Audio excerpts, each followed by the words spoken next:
everybody, it's Jameson Oxford. I am your dungeon master.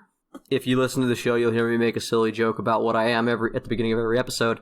But for this one, if you're a new listener, I highly recommend you take a listen to what I'm about to say, because I'm going to lay out the synopsis for our show up to episode 100. I meant to release this before episode 101, but my life's been a little bit busy lately, and I couldn't quite get it edited in time. It ended up being a lot to tell you. I hope that if you give this a listen, it'll pique your interest, and you'll start listening to us, and maybe even it'll inspire you to go backwards and listen to the show that led us to where we are now. This is going to drop just before episode 102. I recommend listening to 101, because I don't tell you what happens in that episode here. But thanks for dropping in. Welcome to Torchlit Tavern. Check out our website or our Patreon, our Instagram. All of those can be found at Torchlit Tavern or Patreon/Torchlit Tavern. You probably know how those websites work. Jeff does a better job than me. I hope you enjoy this recap to bring you up to speed. Thank you all for listening, and welcome to our little slice of podcast life. I'm awkward. I don't know what to say because there's no one here to play off of, and I'm a DM without a party, and that's really freaking weird, so I'm just sort of fade away, and then I'm going to talk to myself.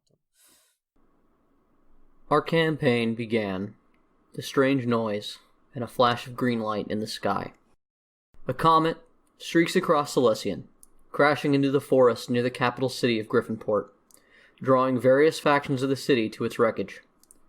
Two of our heroes, Roy, a local thief, and Damon, a warlock with memory problems, are some of the first to arrive trying to beat the king's palace guard to what is likely a chance for quick loot. But they aren't the first to arrive at this strange sight, which seems to be a large ship that appears to have been woven of wicker half shattered in the forest. The city's thieves guild moved quickly and beat them to the prize, and in so doing was the first to encounter what appears to be the only survivor of the crash, an angry air elemental that Roy and Damon witnessed tearing through the unlucky guild members. After using what remains of what appears to be gunpowder to clear the bottom level of the ship, they find little else aboard, until they stumble upon a strange woman lying impaled by the debris of the captain's quarters. She begs for Roy to, quote-unquote, embrace her, and he finds himself complying as the Fey woman uses the last of her power to bond to the halfling thief, turning him into a Fey-packed warlock. Damon locates a small chest that he finds himself unable to open and buries it quietly in the woods, asking for his unholy patron to protect it, after which they make a quick exit to avoid arousing the ire of the king's palace guard, who arrive later that evening. Meanwhile, an old Goliath by the name of Bruce spends what he believes to be his last night of freedom and likely life in a cell in the city watch jails. He does time for throwing palace guards in the ocean over a recent law prohibiting his favorite activity, fishing.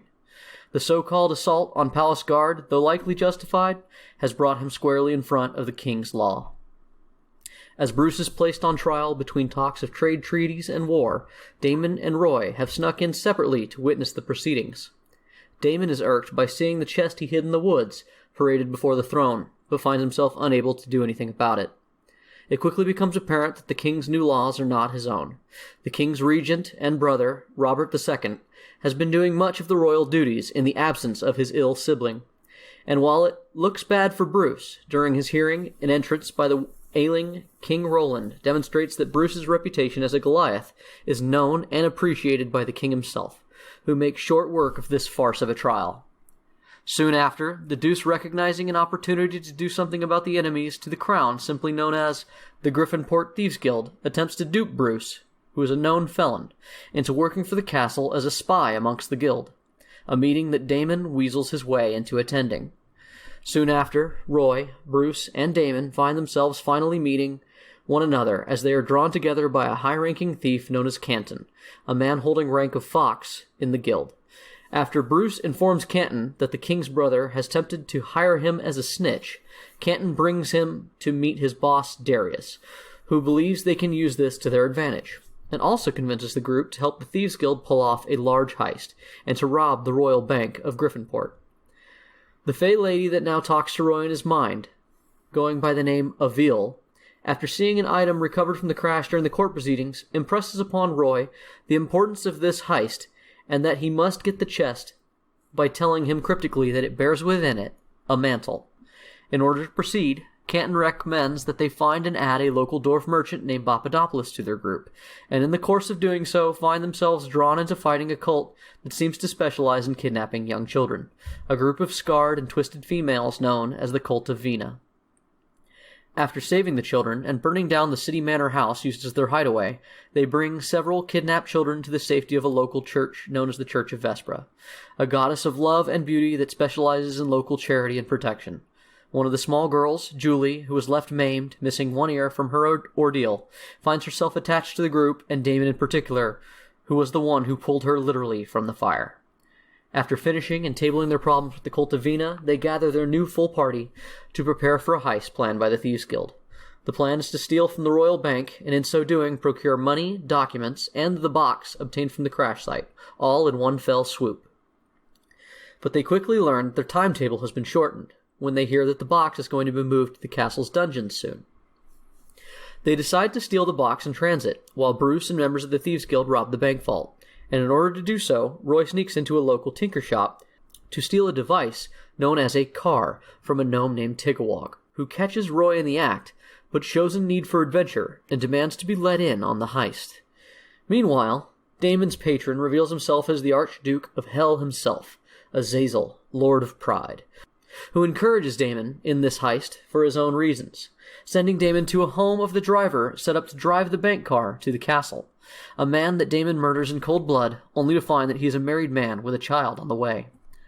As the heist begins, Damon, disguised with magic to look like the man he killed, steals the bank car and box. Bruce, Canton, and the Thieves Guild tough Mullion rob the bank from below. But Damon has been informed by his patron and several cultists of Azazel that the box found by the king's men is not the one he hid. The original mantle was stolen away, and the one he is stealing was swapped out with a large magical explosive that they wish him to deliver to the Temple of Numen, a major enemy to the denizens of Hell. But the murder of an innocent man, and the impending massacre he is about to take part in, leads Damon to defy the Lord of Hell and to sacrifice the gifts of his patron.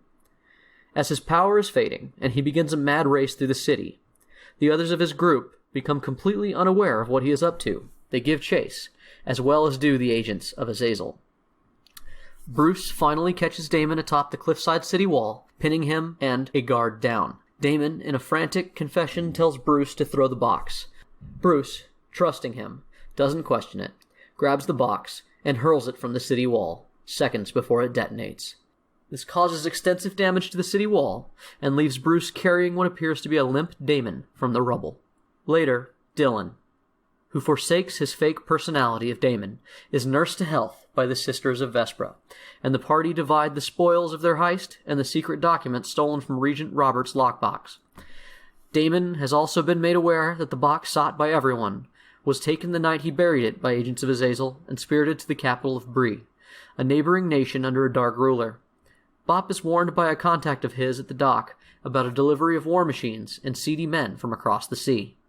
After some antics in the interim, where the party catches a killer whale in a frantic moment of extreme fishing, and then they argue about it unceasingly for the rest of the show, the party is gathered again by the king, who wishes to curry favor with Bruce, who he considers a man of the people. At dinner with the king, Dylan, who still does not remember his life before his Hell Pact, finds himself unexpectedly face to face with his father, Willin Bennett, a high-ranked noble and captain of the royal army. His father, outraged at his layabout son stooping so low as to quote-unquote fake his own death, starts a small scuffle, in which Roy and Mullion, who have snuck into the dinner as servants, make off with several valuables, but not before being caught red-handed by Krieg and Talos of the Church of Numen, a particularly serious bunch. In the chaos of this meeting, the king has a severe coughing fit, causing him to collapse and the dinner guests to be forced from the castle as guards rush the king to safety. Roy and Mullion, upon leaving the party, chased by palace guard, arrive back at Thieves Guild headquarters, where they are told that Canton has not been seen since that morning.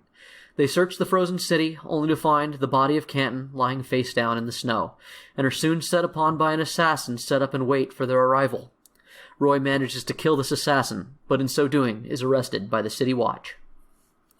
Meanwhile, a strange gentleman has appeared in the city, dressed in fashionable black clothing and lacking mortal flesh, a fey being that takes the form of a skeleton and goes by the moniker, the Gentleman Skeleton, Mr. Grimm, who finds himself unexplainably and seemingly permanently summoned to the mortal realm. Grimm is introduced to Dylan and Bruce, who at first believe him to be an undead skeleton, and not knowing what to do with him, drop him off at the local church to the god of death. Dylan, in his quest to turn over a new leaf, joins the city watch, and on his first night finds his co-workers teaming up with Bruce in order to provide him with a good old-fashioned hazing, only to have the fun interrupted by a much realer threat of an assassination attempt upon Bruce himself. They rout the assassins and flee to the city watch headquarters. Grimm meets Roy at the Church of Moors as the body of his boss and friend, Canton, are delivered for funeral rites before he is taken to jail by the Watch. Grimm aids Roy in escape and finds himself taking the place of Roy in the cart headed to prison. Bopp's Dwarven clan has arrived and taken the king's deal of land and coin in order to fix the destroyed wall and cliff face left over from the explosion.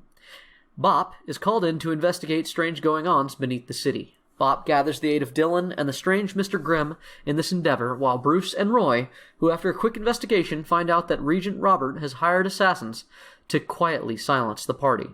Focused on the attempts upon the lives of themselves and their friends, they seek out these assassins, attempting to find them first. Chasing one of the assassins leads Bruce and Roy to meet the others beneath the city, where the cult of Vina has kidnapped several of the Dwarven immigrants' children. They learn from a fallen cultist that the cult, led by Akara, a woman from Dylan's past he thought was dead, intends to use the children to summon the Devil Queen Lilith, and in so doing, use her powers to subjugate the city. They are joined by Daedalus, a young paladin from the Church of Newman, who they met while dining with the king and set off to stop the ritual. In the journey, they are split up, and Bruce, Bobp, and Daedalus find themselves in a secret cavern beneath the city, where two artifacts lay forgotten: a noble hammer of creation wielded by dwarves, and the terrible eye of the giant god Magog. The eye bonding with Bruce, the first giant to find it in hundreds of years, while Bobp picks up the hammer, and it immediately tells Bobp that his only choice will be to destroy his friend, sooner or later. Dylan races ahead of the group in the hopes of getting to Akara first. Akara is a woman from his past who he remembers to be his wife, and who he assumed was dead. He finds himself up against more than he bargained for, as two of the assassins have allied with the cult of Vina in order to draw our heroes into an unwinnable fight. The split party converges from two sides of a giant geode-like chamber, and find the cult herding Dwarven kids in order to create energy to open a portal to hell, a portal that seems to be rebuilt on a convergence of what Grimm calls ley lines, or roots of the world tree. These roots being conduits of power that have grown beneath the city, converging on a strange gemstone set into the roof of the cave. As the heroes arrive, their enemies find themselves unprepared for Bruce's new godlike ferocity and the tenacity of his allies. A hectic battle ensues, and the ritual is barely stopped. In the scuffle, the ritual circle is damaged, the cult of Vina is gutted, and Bruce appears to have a stroke. As the party scramble to help themselves and their new allies, Dylan learns from Akara that his lost loved one and the memories that were taken by his pact with Azazel were of his dead son and not of her. In his shock, he picks her limply up and jumps into the choppy waters below, leaving Daedalus and Bobp to save their lives. The party take Akara back through the Dwarven mining town, pretending to carry bodies so as not to arouse suspicion, taking Akara to be jailed by the Sisters of Vespra after learning that the one he thought he had lost was his son and not his woman as he assumed. Dylan realizes he is not over his mission or truly free from Azazel, as the devil speaks to him at night, telling him it was for his own good. After the confrontation beneath the city, they bury their friend Canton. After which, Bruce goes off under the influence of Magog to negate the threat he perceives on his life, only to assault the head of the assassins, a man who is openly spending time with the king's brother. This man's name is Gavrilo. Bruce is arrested and taken on trial for the second time, but the assassin leader Gavrilo, in a strange show of sportsmanship, declares before the gathered court that he does not wish to press charges. This surprising statement frees Bruce despite the obvious distaste Robert has for this decision, but Robert, with his brother Roland fully in a coma, has been named acting ruler of Griffinport, and so frees Bruce, but not before Bruce speaks with a tax collector and clerk by the name of Alec, who clues Bruce in that Robert has been paying someone in the Mages Guild a lot of money lately. Bruce finds himself immediately shuffled off by representative citizens of the poor amidst talks of electing a heretofore unseen, quote-unquote, people's noble, to be elected before the large question of war with Bree is brought before the court. They try to convince him that as an old and respected member of the city, and also a member that represents the downtrodden and abused minorities, that he would be perfect for this role. But it is a role he roundly rejects, despite cajoling and spirited argument from the party and Mother Granland, a half-giantess priestess and friend from the Church of Vespra. In the interim, Roy and Grimm competed for a strange jewel they both noticed below the city, a jewel that seemed to be gathering the power of the ley lines. While racing each other for this prize, they both noticed that the Church of Newman seemed to be strangely working on the ritual site and the portal structure, but rather than destroying it, they seemed to be sanctifying and fixing it. They left in a hurry, however, once they grabbed the jewel. Unsure what to do next, Avil, Roy's symbiote fairy, reminds him that they still need to find the mantle. She tells him that in the wreckage of the ship, there may be a magic compass she had that could help them find it. After investigating, they find that the ship's wreckage was taken to the Mages' College for study. Bruce, disguised as a half-orc named Barry, and Roy and Grimm, disguised as students they met earlier, sneak in with Bobp, who as a wizard is an honorary member of the guild, and Dylan, now a member of the City Watch, into the college to go to meet Bopp's friend, Quark, an eccentric transmuter obsessed with Dwarven artifacts. While wheedling him for information about the crashed ship, Grimm and Roy get overzealous and frighten Quark, who tricks them into joining him in a classroom of fellow mages, trapping them all in bubbles of force, which are then brought before Headmaster Horizon. Headmaster Horizon dismisses the angry and troublesome Grimm, who he treats as a hostile fae, to some unknown containment within the guild, and then questions the group on why they are there. Using their magics, the wizards are able to talk to Avil directly, showing to the party for the first time the woman that lives in Roy's head, and in so doing they are able to question her. She tries to warn the group of the importance of getting back the mantle and the balance between the realms of mortals and that of the fae that will unravel. The mages back this up by warning that since the ship has shown up, there have been instabilities and random planar portals opening up all around it, portals that they have barely managed to contain within their mages' college itself. After this announcement, alarms sounded as the fabric of reality finally gave, allowing portals from the many different realms to start appearing all over the guild campus. As hordes of outsiders began to clamber in an attempt to be on the mortal plane, the party ran around trying to close them. Dylan took this time to try to save Julie, the girl he saved from the cult of Vina, and had set up as a student at the Mages' College. While saving her on the first day of school, Julie cast spells at Avrock, allowing Dylan to get the upper hand, before the head conjurer put the bubble around the school. Daedalus arrived, helping the party get most of the students and Julie off the campus grounds. While Roy and Daedalus saved Julie, Bruce and Bobp fought off a wave of angry fae coming through a portal to the Feywild. After finishing them off, one last strange character stepped out, but rather than fight them, he asked if they had seen his master, the gentleman skeleton, Mr. Grimm. Quickly finding they were less than helpful, he ran off in search of him, leaving the others to chase after. As the party met up, following behind this fellow who went by the name Evan, they found where Grimm was trapped within the teacher's common area and freed him. Meeting up with the head conjurer, they tried to head back outside, but were immediately stopped by a tremendous portal leading to the Void, a plane of demons. The head conjurer, using a strange spell, sealed the school in an extraplanar bubble in the hopes that teachers and heroes could save the day. He was last seen going down beneath a wave of demons. While resting after the initial rush and ensuing chaos, Dylan wandered from the party and was kidnapped by a group of devils who appeared using the planar chaos. They questioned him and took him back toward their portal to bring to their dark master. When Bruce and the rest awoke, they went searching for Dylan, and in so doing found a young teacher named Star, a half-elven divination wizard and herbologist. They brought her with them, and using her ability to locate things, found Dylan as he was about to be taken through a portal to hell. The party fought quickly, and Bruce charged through the portal after the devils, along with Roy. As the portal began to close, Bruce realized that Dylan was too far away, and thinking quickly, grabbed Roy and threw him back to be grabbed by Daedalus. Bruce was left behind in hell, and as he turned to find Dylan, and realized that Dylan had been teleported away, leaving Bruce stranded and alone. The party moved reluctantly forward without Bruce, and Daedalus warned them that soon the rest of the Fist of Newman would arrive to help, quote unquote. He told them they would likely use a portal ritual created by a set of stakes, allowing for multiple paladins to be sent in at the same time, but, once they arrived, Krieg would likely order his fists to kill everything inside, because he believed in a policy of total eradication so that demons and evil could not spread.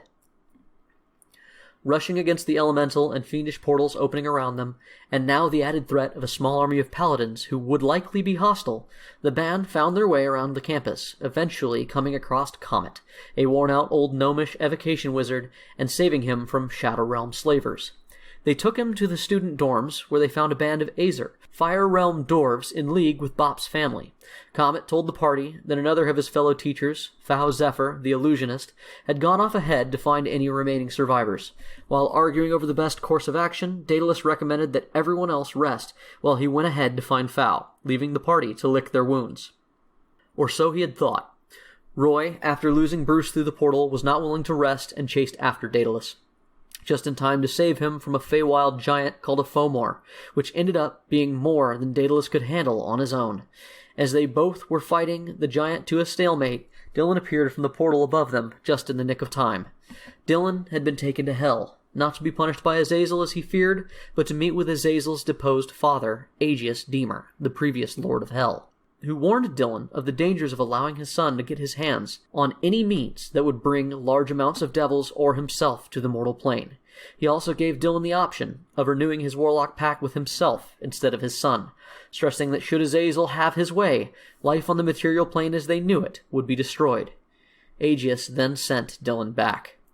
After helping Roy and Daedalus to finish off the giant, another appeared, and not wanting to repeat what they just went through, they ran through the rubble of the nearby tower, only to reach a dead end. They were saved from any fight, however, as the dead end was revealed to be an illusion from Fao Zephyr, who helped them all escape. As the group reunited, the Fists of Newman arrived, declaring open battle on the Azer and their small fort they had set up within the students' quarters. The Azer held them off while the heroes moved on, in an attempt to swing wide around the college and find the portal system that the Fists had used to get in. Hoping to retrieve the pylons used for this transportation system, they attacked the auditorium, and so doing, ran into a Fist of Newman who happened to be a close friend of Daedalus, a half-orc named Sobobos Solinolus. Sobobos, joining the group on Daedalus' recommendation, helped secure the spikes, and then moved with them to the main tower, where they hoped to catch up with Krieg. They heard from a defeated paladin that Krieg was being accompanied by the master assassin Gavrilo Singali that Bruce had attacked earlier. On their way back to the hangar, where the ship was kept, they came across a skirmish between Summer and Winter fairies, and embroiled themselves in it, finding that a banshee who Avil recognized as her own sister was leading the Winter Fae. After the battle, Coin, Avil's sister, informed everyone that the spring mantle they were looking for needed to be found much quicker than they thought.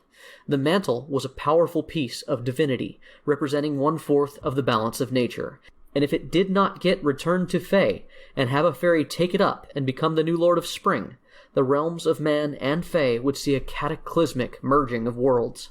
Also, the longer it stayed on the mortal realm, the more fairies would be drawn into the plane, as the mantle itself would draw suitors to it to achieve balance.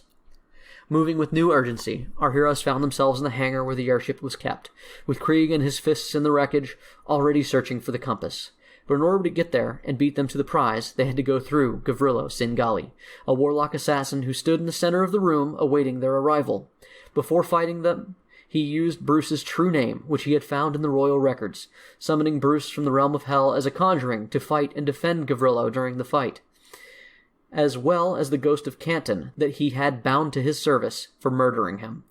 As they defeated Gavrilo, they set up the pylons, preparing to teleport them all back to Griffinport, but not before Dylan, dashing the fastest, beat everyone to the compass. But instead of giving it to his allies, he turned, and he gave it to Krieg, as Krieg and the Paladins used portals of Gravillos to return home. Sobobos activated the teleportation pylons, but his calculations were a bit off. He landed the wreckage of the ship and much of the floor of the hangar in an old abandoned arena known for seedy betting. As Krieg and the Fists escaped with the prize, Dylan dashed back to join his once allies in one last fight against Gavrilo. After a hard battle, in which the Eye of Magog allowed Bruce to cheat the laws of a summoning spell, the party avenges Canton by slaying Gavrilo in a particularly gruesome fashion. This causes Bruce to become unsummoned, and to return to the plane he had been called from, leaving him trapped in hell once again. In the aftermath of the college destruction, the mages are quickly arrested by Regent Robert under trumped-up charges. The party is shattered by Dylan's apparent betrayal, and the loss of Bruce, who they all held in high esteem. Speaking with Mother Granlin at the Church of Vespra, they all chip in to perform a powerful ritual to get Bruce back, only to find that he is quite mentally damaged from his ordeal. Grimm and Roy go to speak with Dylan, trying to get some sense of his actions, only to find him living in an old manor of his family estates. Appearing to have re-embraced the power and desires of his father, Willen Bennett, who he seems now to be serving. Dylan aggravates the Fae by explaining little, only informing them that soon the armies of Griffinport will march on a new enemy to the east, and that if they want to get the mantle back, they should join the military, a prospect neither of them finds agreeable. In the aftermath of their argument, and after summoning Bruce, Roy, Bobp, Mother Granlin, Mullion, and Darius of the Thieves Guild, and Grimm all hold a secret meeting about what to do next. They realize that it was likely Star who was receiving payments from Robert and made the poison that sickened the king. Maybe she would be able to cure him. The idea is brought up that in order to bring back peace and take power from Robert, the only option available would be to kill King Roland, forcing the country to re-elect a new king upon his death, and possibly stopping the upcoming war before it's done.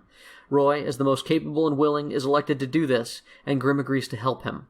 Bruce, in one last plea, tries to convince Roy to get Roland out of the castle instead, hoping that from there he could be healed.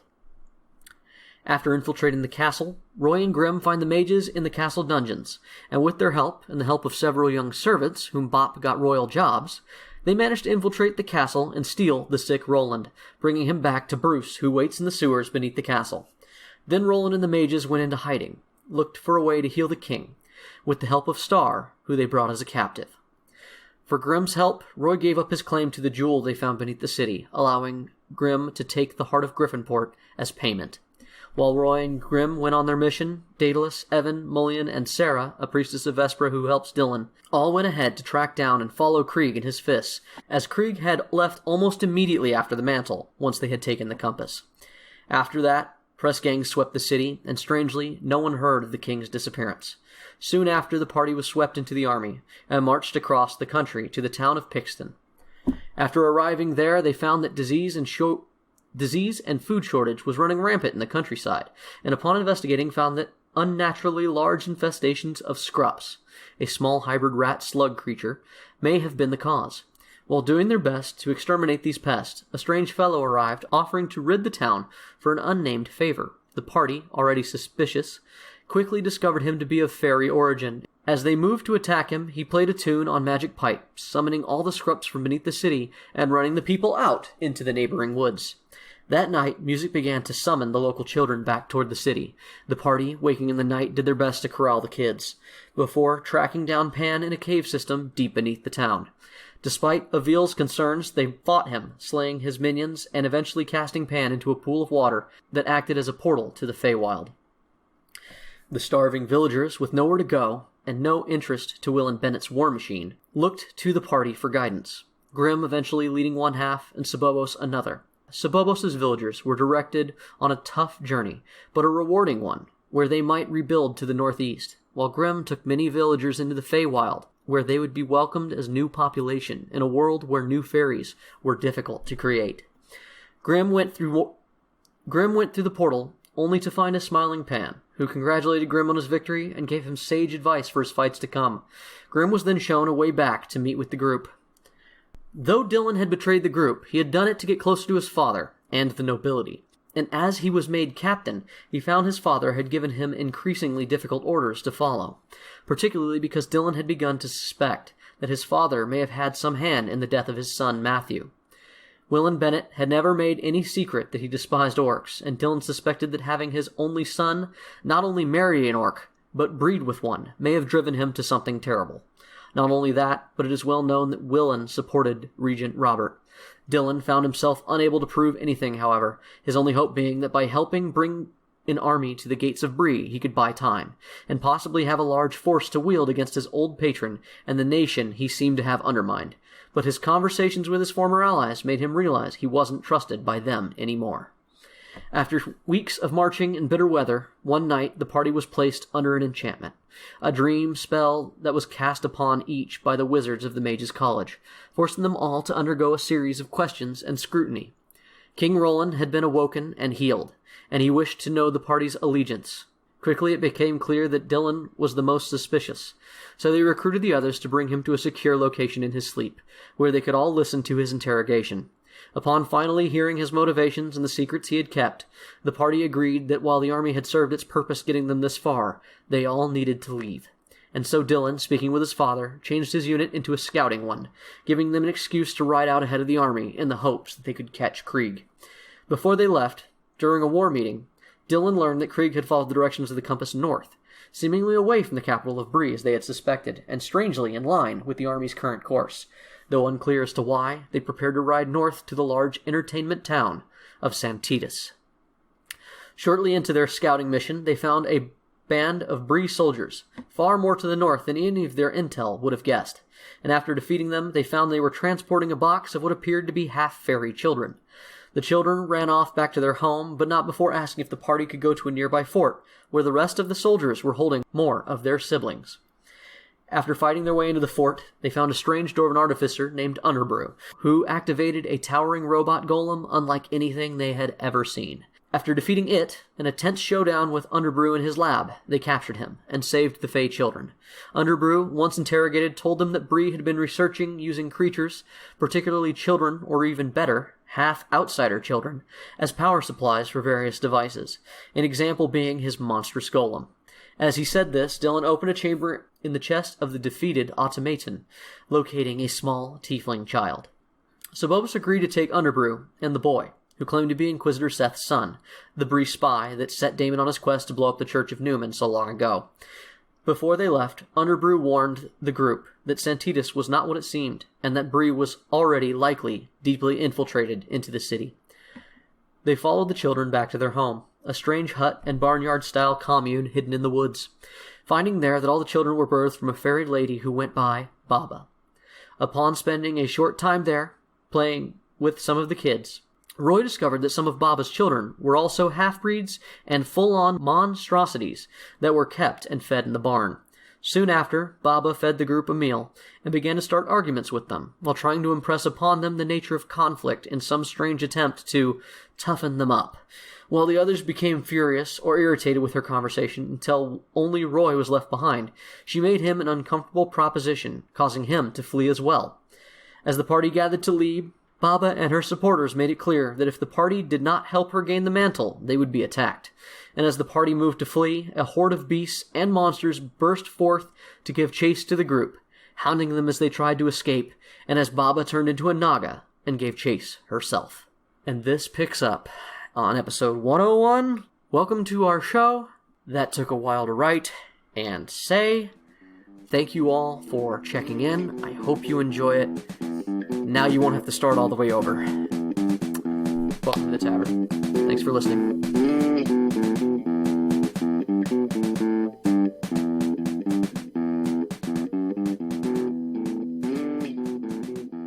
Hey tavern goers, thanks again for joining us for another adventure on Torchlit Tavern.